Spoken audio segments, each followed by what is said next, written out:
It was just another typical day at school. The casual wannabe gangbangers, smokers, and hallway hookies that came to school just to go to the bathroom and advertise themselves for sex. I was exhausted after 6 hours of testing and just wanted to go home and take a victory nap. As soon as I got home, I turned on my TV and went straight to my bed and dozed off.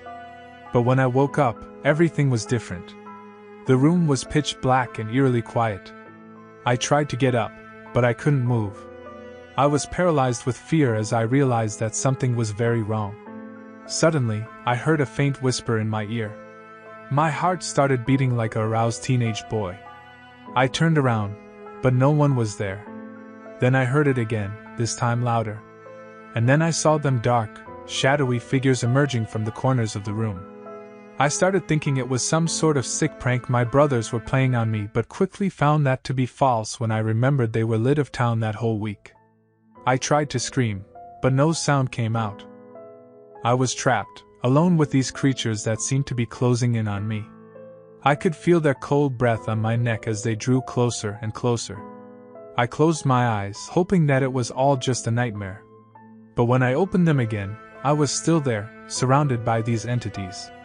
I tried to run, but my legs wouldn't move. I was completely helpless. The entities started to get more aggressive, grabbing at me and pulling me closer. I could feel their bony fingers digging into my skin. I knew I was going to die. And then, suddenly, I woke up. I was drenched in sweat and breathing heavily. It was just a dream. I sighed with relief and tried to calm myself down. But as I looked around the room, I realized that something was still off. It was silent, too silent. And then I noticed the absence of any noise from outside. No cars, no birds, nothing. I got up and went to the window, and that's when I saw it. The streets were empty, the houses were abandoned. It was like everyone had just vanished into thin air. I tried to call my parents and my friends, but no one answered. I was completely alone in this empty world, with only the memory of those creatures from my dream to keep me company. As I wandered through the deserted streets, I saw the shadows moving in the corners of my eyes. I knew that they were just my imagination, but I couldn't shake off the feeling that they were still there, waiting for me. Just about as I went to enter, what was known to be my old friends just a few yards away, standing to a corpse of an old lady and a dog, was a tall, shadowy figure, like the one I saw when I was dreaming. I tried to hold in my urge to scream to the top of my lungs for God, but that didn't make the situation better. I hit a full sprint to the door of the house using my peripheral view to see if he was chasing me, and I felt a sharp cut to my throat. Then I saw a bright light.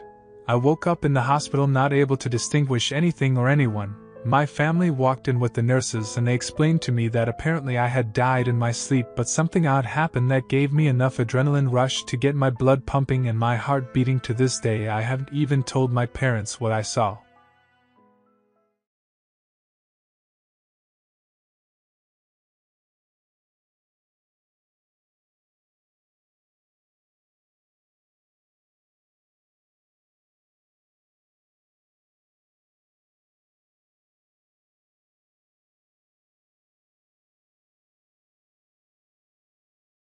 It was a dark and stormy night, and Sarah had just fallen asleep. She was exhausted from a long day at work, and her body was craving rest. But as she drifted off into a deep slumber, she suddenly felt a strange sensation come over her. She couldn't move her body, no matter how hard she tried. She was trapped in her own body, unable to move or speak. As she lay there, paralyzed and helpless, she suddenly felt a presence in the room with her. It was a dark, shadowy figure that seemed to be hovering over her bed. She tried to scream, but no sound came out. She was trapped, alone with this terrifying entity. The figure began to move closer to her, its eyes glowing with an otherworldly light.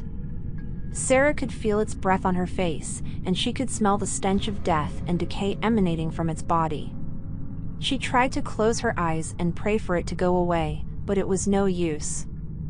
The demon was there, and it wasn't going anywhere. As the night wore on, Sarah felt the demon's grip on her growing stronger. It seemed to be feeding off her fear, and the more she struggled, the more powerful it became. She could feel its cold, bony fingers digging into her flesh, and she could hear its sinister laughter echoing through her mind. Finally, as the first light of dawn began to filter through her window, the demon vanished. Sarah was left alone, trembling and exhausted, but alive.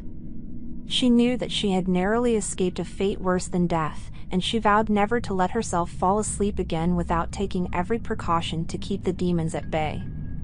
From that day forward, Sarah slept with a Bible under her pillow, and she never forgot the terror of that long, dark night. She knew that the demons were out there, waiting for their victim, and she was determined to never let them get the best of her again. Right 2.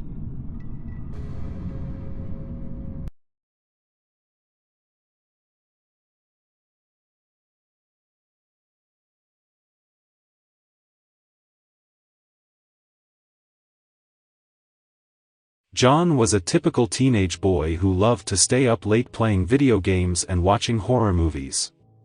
One night, after a particularly long gaming session, John finally decided to go to bed.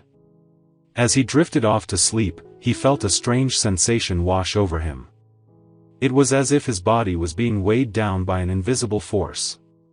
Suddenly, John realized that he was unable to move. He was completely paralyzed, unable to even open his eyes.